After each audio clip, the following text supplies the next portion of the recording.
Good evening, नमस्कार सर्वांना आणि तुमचं स्वागत आहे माझ्या आजच्या व्हिडिओमध्ये. तर आत्ता वाजले आहेत 6. तर मी चालू केला आहे स्वयंपाक. तर सुरुवातीला मी चूल पेटवली आणि शिजायला ठेवला आहे भात शिजेपर्यंत मी पीठ मळून घेतलं आणि पीठ मळल्यानंतर भात शिजला आणि मी लगेच कुकरला लावली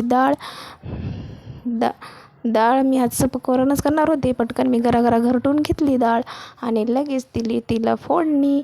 आणि आज काही तिखट नव्हतं, आज सपकच वरण होतं सर्वांसाठी. आणि लगेच माझी वरणाला उकळी आली की लगेच मी बसले चपात्या लाटायला. तसं तर आम्ही रोज भाकरीच बनवतो, पण चला म्हणलं मुलांना पण आवडते चपात्या म्हणून चपाती बनवली. मी इकडं चपात्या बनवत होते आणि घरच्यांची जेवणं चालू होती. तर असा होता आजचा माझा मेनू. तर चला तुम्ही पण जेवण करा, मी पण जेवण करते. टेक केअर, भेटूया पुढच्या व्हिडिओ.